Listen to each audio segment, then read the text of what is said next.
আজকে জুমার রাত, আগামীকাল পবিত্র জুমার দিন। ইসলামের রাত এবং দিন পশ্চিমা সভ্যতার মতো নয়। পশ্চিমা সভ্যতার রাত দিন হচ্ছে রাত 12টা থেকে দিন 12টা। ইসলামের রাত এবং দিনের সংজ্ঞা হচ্ছে সূর্য ওঠা এবং ডোবার সাথে। অলরেডি আমরা জুমার রাতে প্রবেশ করেছি। জুমার দিনে অনেক আমল আছে, তার মধ্যে অন্যতম কিছু গুরুত্বপূর্ণ আমল হচ্ছে বেশি থেকে বেশি রাসূলুল্লাহ সাল্লাল্লাহু আলাইহি ওয়াসাল্লামের প্রতি দরুদ পাঠ করা। নবী করিম সাল্লাল্লাহু আলাইহি ওয়াসাল্লাম বলেছেন, কেউ যদি তার প্রতি একবার দরুদ পাঠ করে আল্লাহ রাব্বুল আলামিন তার প্রতি 10 বার রহম করবেন। বলেন সুবহানাল্লাহ। তার আমল নামায় 10টা নেকি লেখা হবে, 10টা গুনাহকে মাফ করে দেয়া হবে এবং তার মর্যাদা 10 গুণ বাড়িয়ে দেওয়া হবে। বলি সুবহানাল্লাহ। নবী সাল্লাল্লাহু আলাইহি ওয়াসাল্লাম এটাও বলেছেন যে জুমার দিনে বেশি বেশি দরুদ পড়তে, কারণ জুমার দিনে স্পেশালি দরুদগুলো নবী সাল্লাল্লাহু আলাইহি ওয়াসাল্লামের কাছে পেশ করা হয় এবং আল্লাহ রাব্বুল আলামিনের কিছু স্পেশাল ফেরেশতা আছেন, মালায়েকা, যারা দরুদগুলোকে সংগ্রহ করেন, সালামগুলোকে সংগ্রহ করেন এবং নবী সাল্লাল্লাহু আলাইহি ওয়াসাল্লামের কবরে পৌঁছে দেন। তিনি এগুলোর উত্তর দিয়ে থাকেন। জুমার এই রাতে কয়েকটা নসিহত করব আপনাদেরকে।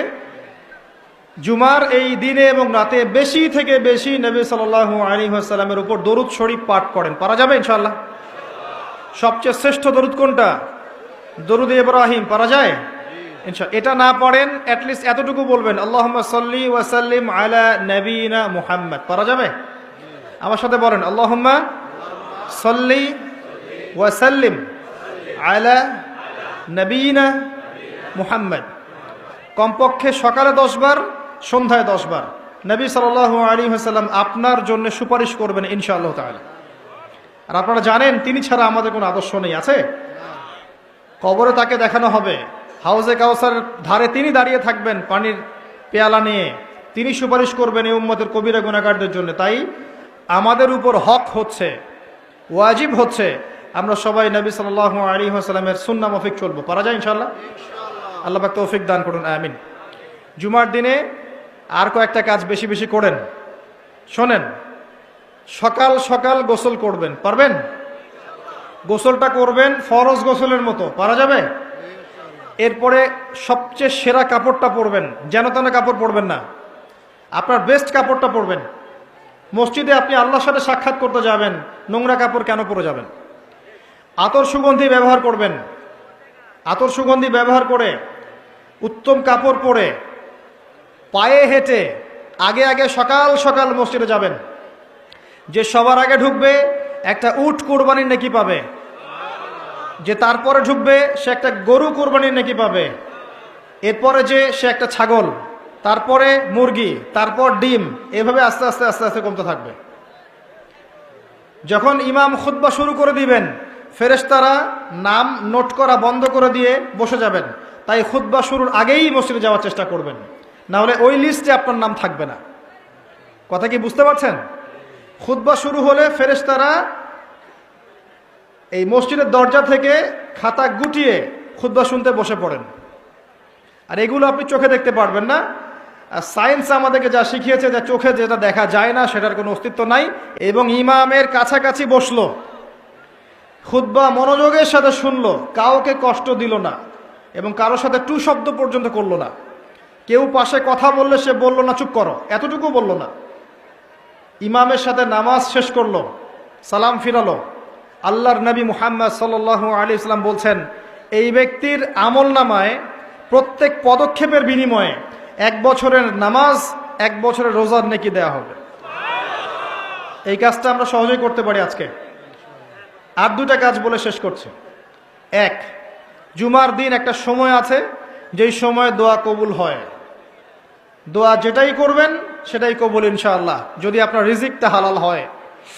যদি আপনার রিজিকটা হালাল হয়, আকীদায় শিরক না থাকে, আমলে বেদাত না থাকে, ইনশাআল্লাহ কবুল। সময়টা হচ্ছে ইমাম খুতবা শুরু করার পর থেকে সালাম ফিরানো পর্যন্ত, এই সংক্ষিপ্ত সময়। আরেকটা বর্ণনা এসেছে সময়টা হচ্ছে আসরের নামাজের পর থেকে মাগরিব পর্যন্ত। দুটা সময়কেই কাজে লাগানোর চেষ্টা করা যাবে, পারা যায়? এই সময়টুকু মূল্যায়ন করার চেষ্টা করি। আল্লাহ পাক তৌফিক দান করুন। যা চাওয়ার, ব্যক্তিগত, পরিবারের, সমাজের, রাষ্ট্রের যা চাওয়ার চেয়ে নেন, ইনশাল্লাহ কবুল হয়ে যাবে। আরেকটা নসিহত, জুমার দিনে এই বইটা খুলেন, এই কিতাবটা খুলেন। কি নাম এই কিতাবের নাম? কি? এখানে একটা সূরা আছে। কত নাম্বার সূরা? 18 নম্বর সূরা। মাশাআল্লাহ।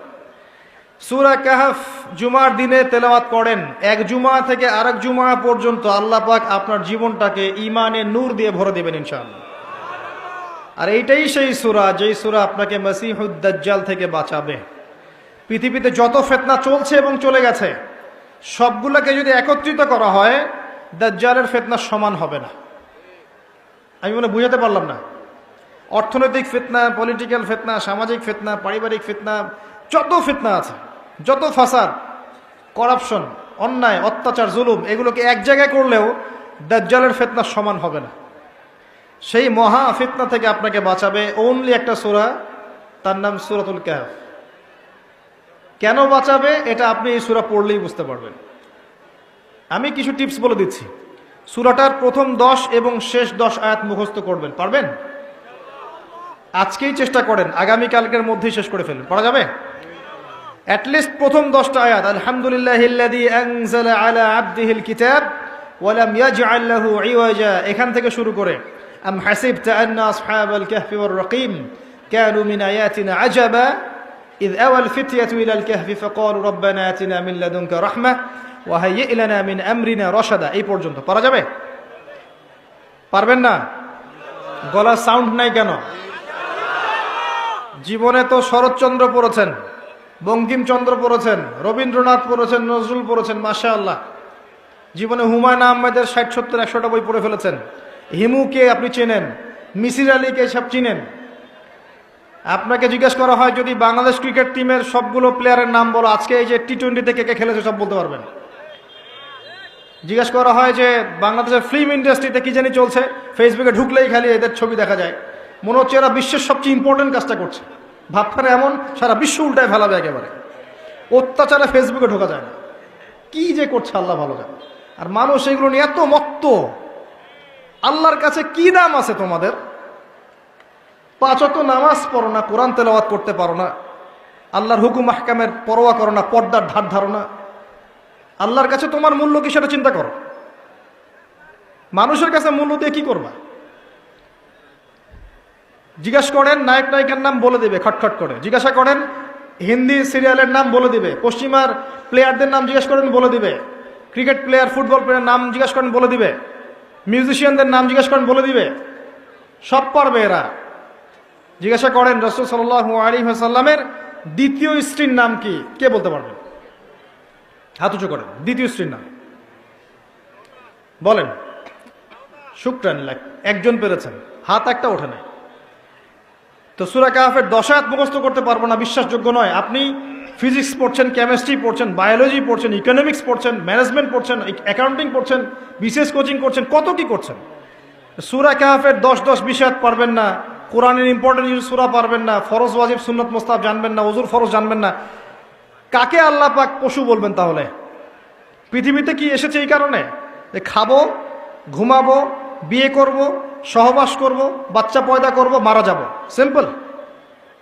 আর মারা যাওয়ার পরে হুজুরকে ডাকবো, আসেন 40 দিনের দিন একবার, বছরের শেষে একবার আমার নামে কোরআন খতম করে বক্সায় দেন, আমি জান্নাতে।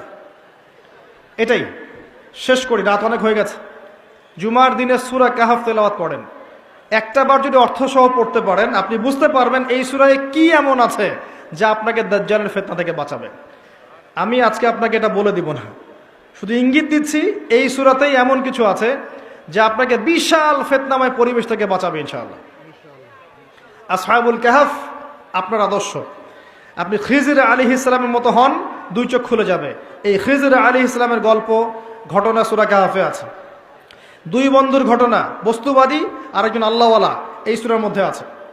যুলকারনাইন আলাইহিস সালাম যিনি মাশরিক মাগরিব বিজয় করেছিলেন, যেমনটা ঈসা আলাইহিস সালাম করবেন, এই ঘটনা এই সূরার মধ্যে আছে। আসহাবুল কাহফ যারা ফিতনাময় পরিবেশ থেকে চলে গিয়েছিলেন এবং আল্লাহ পাক তাদেরকে সেফ করেছেন, ফিতনা থেকে বাঁচিয়েছেন, এই ঘটনা এই সূরার মধ্যে আছে। ক্লু দিয়ে দিলাম, আপনি মিলিয়ে বের করেন এই সূরায় কি আছে যা আপনাকে মাসিহুদ দাজ্জাল থেকে বাঁচাবে। আল্লাহ পাক আমাদের সবাইকে জুমার দিনে এই সুন্নাহ মাফিক জীবন যেমন করে তৌফিক দান করুন। আগামী রমজান পর্যন্ত আল্লাহ পাক আমাদেরকে বাঁচিয়ে রাখুন। রমজানে আমাদের ইবাদত বন্দেগী বাড়িয়ে দিন। আল্লাহ পাক আমাদের সবাই নেক হায়াত হালাল রিজিককে প্রশস্ত করুন।